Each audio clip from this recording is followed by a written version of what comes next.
Hey guys, it's Ashley. It is like 3 a.m. and I have been working non-stop trying to get orders out and do all that kind of stuff and try to get things figured out around here and get organized again. I feel like I've still been working on it since Grant got here. But anyway, so today I am doing a video on frosted window, which is a technique that actually Holly, I think her name on Split Coast Neighbors is Toy. So I'll put a link down in the box for that for you guys. But she came up with this and I thought, oh my gosh, that is so cool. So I wanted to show you guys how I made the card. This video will probably be 2 or 3 parts, so bear with me. But unless I can get it squeezed into one, we'll have to see how it goes. So excuse my messy hair and my pajamas and no makeup because it's 3 a.m. But I will talk to you guys later. But Bye. if you need it to dry faster, just take your embossing heat tool and heat that, and don't stay in one place, kind of move fast, but that way it gets drier faster. So I think I've decided that I'm going to use this bigger one down here. So the first thing, I always lay, if I'm recreating a card, I always lay the other one out so that I can see it because I forget what I've done. But the first thing I'm going to do is, if you notice, this flower is actually, like a bigger size than this inside circle. So here's how you do that. I'm using punches, but you can use spellbinders also. I just thought it was easier to show you guys with punches. So, the first is my scallop punch to punch this flower.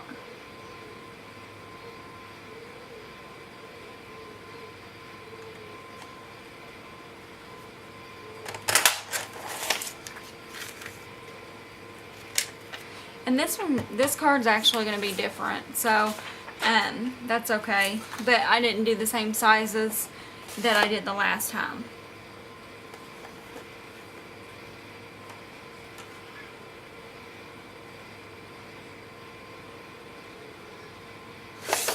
So one thing you could do is overlay this to make sure that you get it punched in the same spot.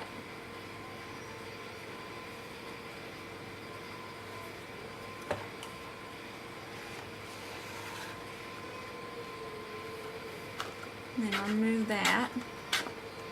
Well, maybe.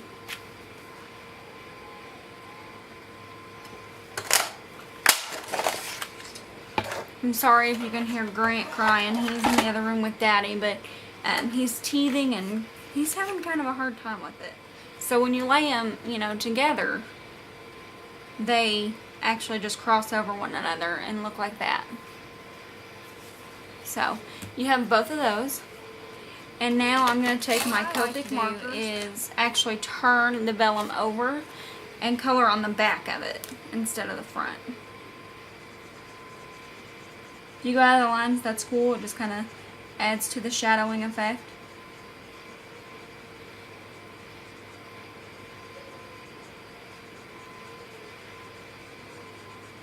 Just add as much as or a little of the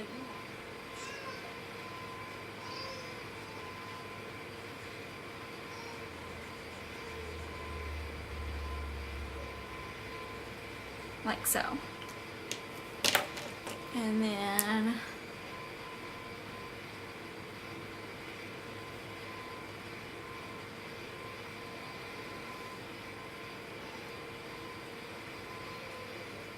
maybe you guys can see this better if I zoomed in.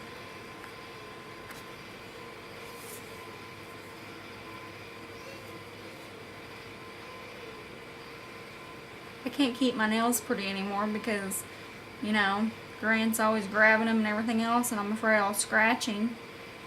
Welcome to motherhood, right? It's wonderful. I'm not complaining. He's definitely going through a mommy stage right now. So if you can see that, It's very light, but when you put it on that other one, it's gonna bring it up. So now I'm gonna color this image.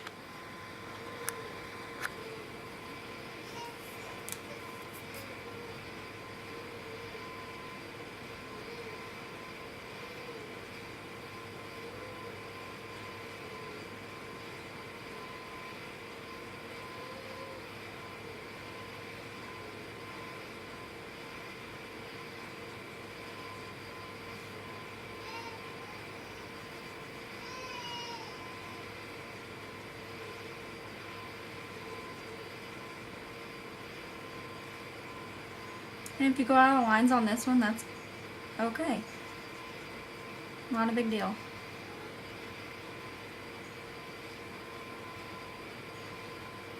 This video will probably end up being 2 parts. We'll just have to see how it goes. And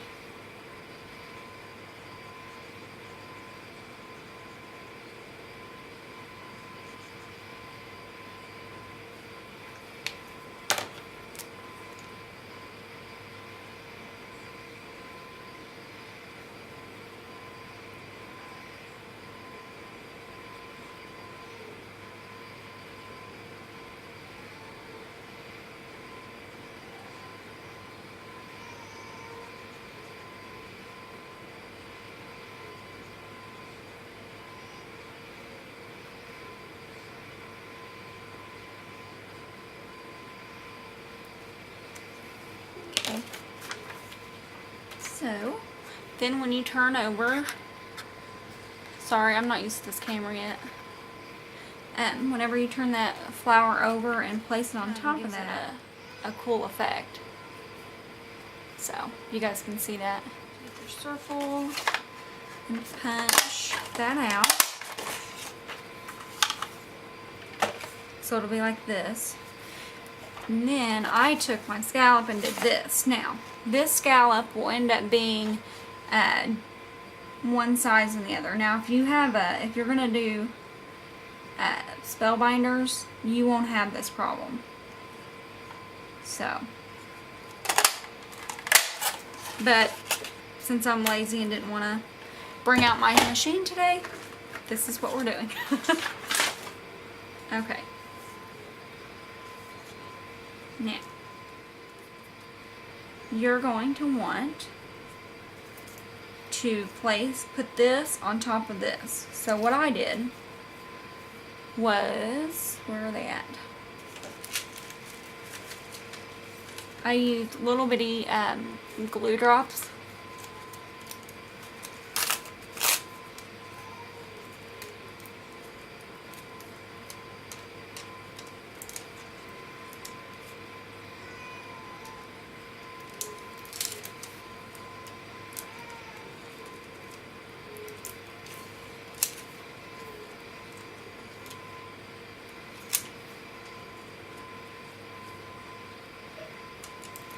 Like so.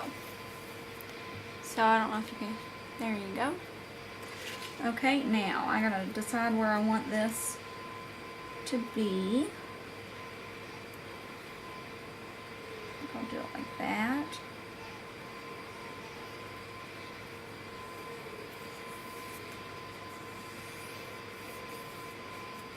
Like so. So this side's bigger, but you get the gist of it. That way it's not covering up my flower quite as much either. So, but you can see through my fingers through it. And then this goes on top of this.